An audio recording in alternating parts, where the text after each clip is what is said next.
Here's a cleaned up, polished version of the piece in standard American English, expanded with context and balanced analysis so it reads like a full news analysis story. Browns facing questions after Shedeur Sanders falls to third on depth chart. Cleveland Browns rookie Shedeur Sanders was one of the most talked about prospects in the 2025 draft cycle, projected by many to be a top 10 pick. Instead, Sanders slipped into the fifth round and landed in Cleveland at number 144, a surprising descent that has been followed by an even more surprising roster decision. Sanders sits as the Browns' emergency third quarterback and has not been given a meaningful chance to compete for the job. That reality came into sharper focus this week when the Browns moved veteran Joe Flacco to backup and handed the Week 5 starting nod to third-round rookie Dillon Gabriel. The switch only reinforced a growing narrative among critics and some former players that the organization is not prioritizing Sanders' development, a charge delivered bluntly by former NFL MVP Cam Newton. On his podcast, 4th and 1 with Cam Newton, Newton said, "I don't think they, Cleveland Browns, want Shedeur Sanders to be successful in Cleveland.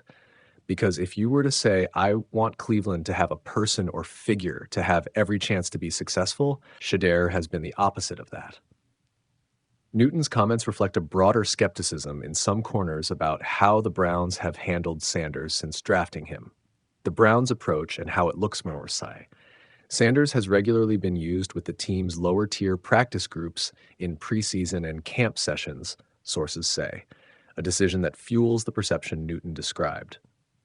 The team's official stance has emphasized a patient development plan. Browns coaches have repeatedly stressed that both quarterbacks they invested draft capital in this spring, Gabriel and Sanders, are on a timeline, and Cleveland prefers a deliberate ramp-up rather than an immediate plunge into NFL starts. After the quarterback change this week, head coach Kevin Stefanski framed the move as best for the team, while also stressing that the decision was not a referendum on any single player. This is not about one person, Stefanski said, adding that Joe Flacco will remain a leader in the room and that the staff will tailor the offense to the strengths of the starter. Still, the optics are tricky. Gabriel was a third-round pick who has taken limited live snaps in the regular season. Sanders, a fifth-round pick, has essentially been held in reserve behind both veterans. With Flacco's performance and the Browns' 1-3 start sparking calls for change, many expected to see one of the rookie signal callers move into the spotlight. Instead, the Browns went with Gabriel and kept Sanders on the sideline, except as an emergency option. What Sanders' role actually means, it's important to be precise about what third on the depth chart entails under NFL rules. As the emergency third quarterback, Sanders can be in uniform on game day and becomes eligible to enter a game only if both the starter and the backup are injured or unavailable. That status keeps him near the team and seeing prep reps, but it also means he's effectively inactive unless a tied set of misfortunes occurs. From a developmental standpoint, being an emergency QB offers practice experience, but limits real game reps. The very moments many believe are crucial to evaluating a rookie's readiness for a full-time role. For a prospect like Sanders, who many scouts saw as NFL ready in certain areas, accuracy, pocket touch, that lack of in-game opportunity is the core of the frustration voiced by observers like Newton. Why Cleveland might be handling it this way. There are several plausible, non-nefarious explanations for the Browns' plan. Protecting a rookie from being exposed too early. The Browns may believe Sanders needs a longer acclimation period to the NFL speed and the playbook before being asked to win games.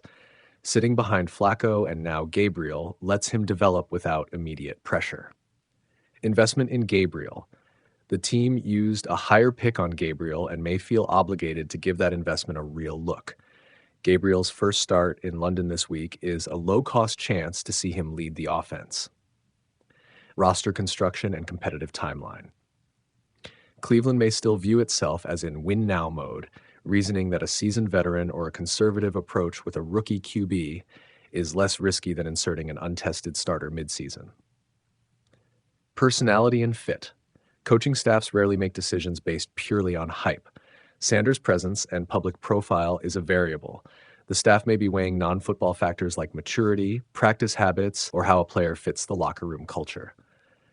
Those are valid considerations, even if they're harder to explain to fans. The counterpoint: optics and player development. Critics counter that the Browns' handling of Sanders looks like stifling rather than safeguarding, especially given his draft day fall and the timing of the decisions. If a team drafts a quarterback with the intention of building around him, many expect to accelerate his exposure to real game reps, even if that includes the risk of early growing pains. Sanders' public remarks signaling confidence that he can play now have only intensified those calls. Deion Sanders, Shedeur's father and Colorado's head coach, has publicly predicted his son will get an opportunity this season, telling audiences he has a feeling of when it will happen. That optimism contrasts with Cleveland's current plan and keeps the story alive in the national narrative. What happens next? Sanders' path to playing time likely runs through one of a few scenarios. 1. Gabriel starts and struggles, prompting the staff to experiment with their other rookie. 2. Injuries to Gabriel or Flacco force Sanders into the game. Or 3. The Browns change course and choose to evaluate Sanders sooner than currently planned. Until one of those occurs, the development versus denial debate will persist. Cam Newton's accusation that Cleveland doesn't want Sanders to succeed is a provocative one and reflects the frustration of observers who hope to see Sanders tested sooner. But it's an opinion, not a definitive proof of organizational malice. The Browns will face growing scrutiny either way. If Sanders never plays, critics will argue they wasted a draft pick and a promising player. If Cleveland rushes him and he struggles, the team will be blamed for mishandling his growth. Either outcome has consequences for the franchise's credibility on quarterback development. For now, the story is less about one play and more about a season-long arc. Will Cleveland's cautious path produce a polished starter, or will it leave a talented quarterback waiting on the sideline? If you want, I can turn this into a shorter news brief for publication, create a timeline of key dates and quotes, but you asked to remove timelines earlier, or draft social media-sized blurbs summarizing the controversy for Twitter, X, or Facebook. Which would help most? The Browns are under a fresh cloud of criticism after Cam Newton suggested Cleveland doesn't actually want Shedeur Sanders to succeed, and the fallout is only making a volatile quarterback room feel more uncomfortable. Sanders, a fifth-round pick who carried starry pre-draft expectations, has been relegated to the number 3 spot on the depth chart behind Joe Flacco and rookie Dillon Gabriel. That arrangement drew immediate scrutiny when the Browns recently benched Flacco in favor of Gabriel, a move many assumed would open the door for Shedeur to at least climb the ladder. Instead, Cleveland kept Sanders as the emergency option, prompting former NFL MVP Cam Newton to publicly question the team's motives on his podcast. "I don't think they want Shedeur Sanders to be successful in Cleveland," Newton said, arguing the Browns haven't given Sanders the kind of on-field reps or developmental reps that would indicate they plan to cultivate him as a potential long-term starter. Newton pointed to how Sanders was used in preseason and suggested the team routinely put him with lesser personnel packages instead of integrating him with first-team starters. Those comments strike at a bigger issue: perception. Sanders comes with a national profile, a high-level college resume, and a famous father whose public confidence in his son amplifies every step of his pro career. When a club appears to keep a young, attention-grabbing quarterback on the periphery, especially after burning draft capital on 2 rookie QBs, it raises questions about the organization's timeline and intentions. Shedeur's own behavior hasn't helped. He made headlines recently by pantomiming through a locker room interview when asked about his status, a gesture that rubbed some front office types and media the wrong way. Whether that was frustration, performative theater, or something else, it fed the narrative that Sanders is more of a media figure than a team-first developmental prospect. A perception that can be costly in locker rooms that prize process over publicity. Cleveland's decision to start Gabriel is defensible. Gabriel's college tape showed a polished passer who earned the coaching staff's trust in camp, and the Browns clearly prioritized finding a spark after a slow offensive start. But the optics of sticking with a veteran like Flacco as a backup while leaving